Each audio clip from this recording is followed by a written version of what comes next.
Before we get too heavily into this year's videos, I thought we'd take a look back at last year and how our garden did. All of the clips in this video are from last year's videos in the order in which they were posted. In January, I did a video on the peppers that I grew the previous year, and that's what you're seeing here. In January, it's not uncommon for me to make videos from clips that I took the previous year because there isn't very much going on in the garden at that time of year. For those of you new to the channel, as you can see, I grow quite a few different things. I'm posting this video on the first day of February, and in February I'm usually planting this year's garden. Right now I'm ordering seeds, thinking about what I'm going to grow, and trying to plan out if it'll all fit in the garden. I think my favorite thing to grow in the garden is tomatoes, and after tomatoes would probably come peppers. This year I have quite a few pepper projects going, and I'm really excited about a tomato project that I have for this year, and I'll be growing quite a few tomato plants from that project. As I already mentioned, I have quite a few pepper projects that I have going, and right now there are still seeds available for some of my peppers on mattspeppers.com, so check those out if you haven't already. They'll usually be down towards the bottom of his page. I'm still working on my variegated corn project, and I hope to make good progress on that this year. If you're a beginning gardener, I've done several videos on gardening tips, and I think I've covered 55 gardening tips if I remember correctly. If you're interested in seeing those videos, I'll put links to those down in the description. April is a month when we finally start growing some things outdoors. It'll be a couple of months before we get there, so in the meantime I'll be growing a few things indoors. A few of the things we plant in April here are carrots, lettuce, spinach, radishes, kale, onions, peas, beets, Swiss chard, and a few other things. April is the month when that bare patch of soil finally starts to look like a garden again. In our area, April is the month when I have the most gardening chores to do. But once everything is planted and I have the drip irrigation set up and running, everything gets a lot easier from that point on. When we finally have some of the warmer days in May, it's when the storms come and when things finally start to grow well. Around the 1st of May is when we put our tomatoes and our pepper plants out, and it's also when we plant our sweet potatoes in the straw bale. As all of our vegetables start to grow, so do the weeds, and that's when the weeding chores start to pick up. As you look at some of the clips I took in May, you can see that I have quite a few things growing. I like to grow things on trellises, and I also use some very large tomato cages as trellises. When I first got those cages, I used to grow indeterminate tomatoes in them because they're 5 feet tall and they hold indeterminate tomatoes very well. But since I've started growing mostly dwarf tomatoes, I went to staking or smaller cages. The dwarf tomatoes just seem to be less work for me. May is when the potatoes that I planted back in March start to gain quite a bit of size and start to outpace just about everything else in the garden. By late May, some of the pole beans are starting to get serious about climbing. It's also the month when corn starts to gain some size. Some of the pepper plants that I planted back in February also start to show a few peppers. Around this time is when some of the bugs start showing up. June is when some of the spring crops start to struggle and the summer crops take over. Things like tomatoes and peppers really love the heat. Then there are a few crops that seem to really thrive in the heat, like okra and Malabar spinach. June is also the month that we usually harvest our garlic. It seems like the month of June is one of the best months for growing in the garden. June and July would be the best too, I think. June is also a make or break month for our tomato plants. If we have really hot weather really early, like we do some years, it can really hurt the amount of fruit that we have set on.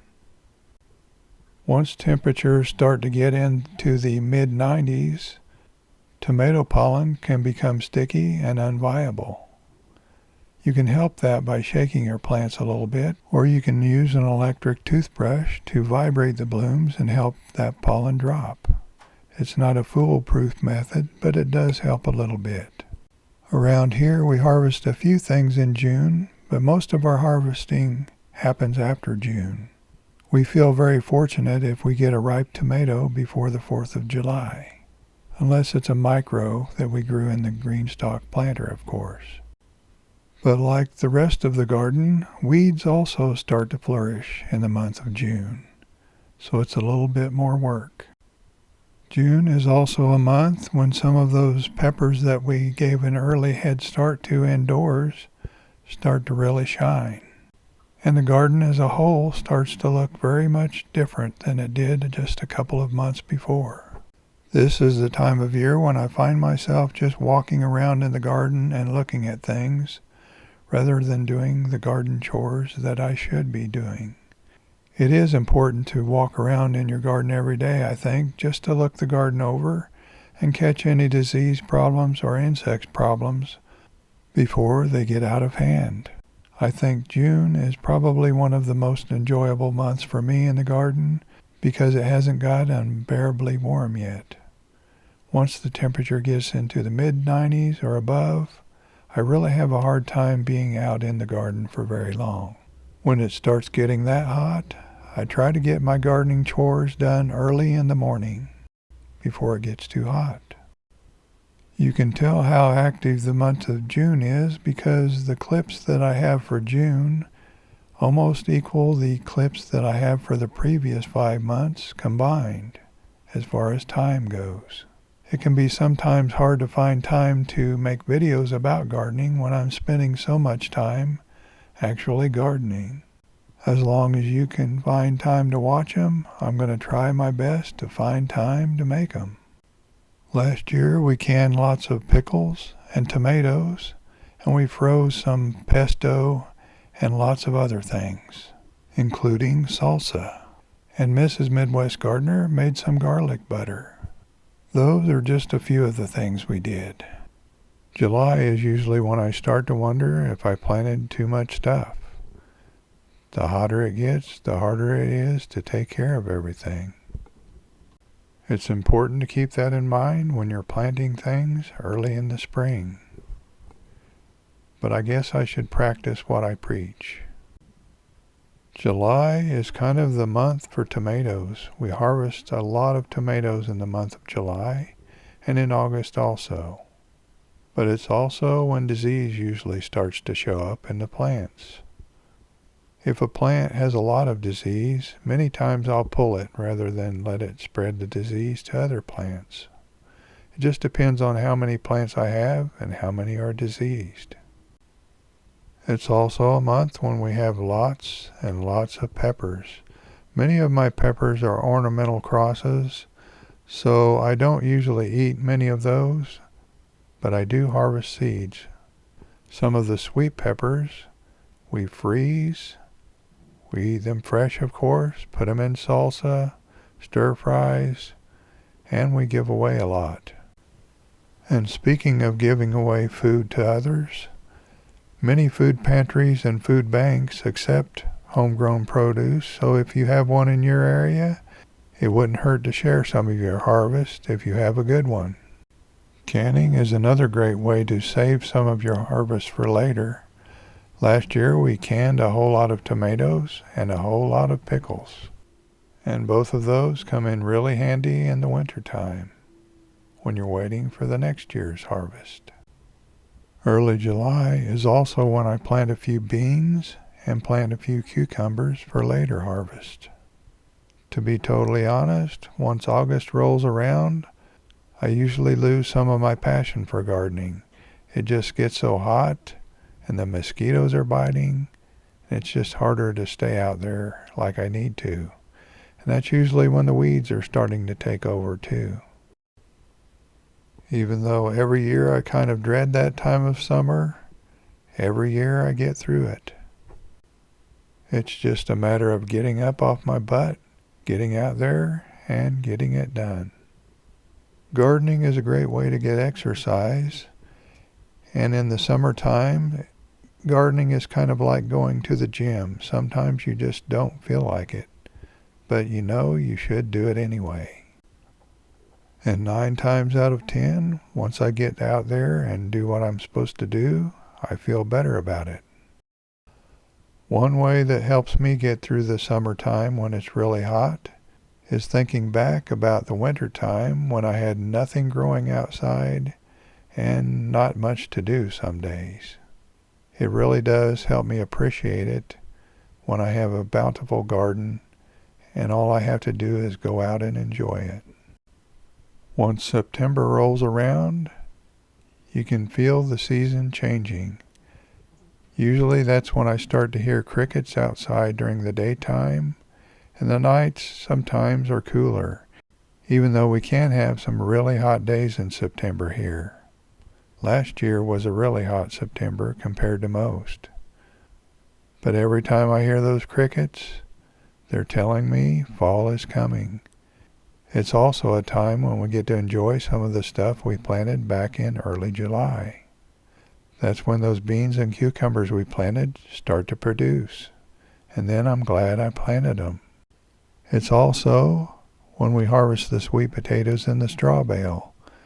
Last year we had one that weighed over 6 pounds.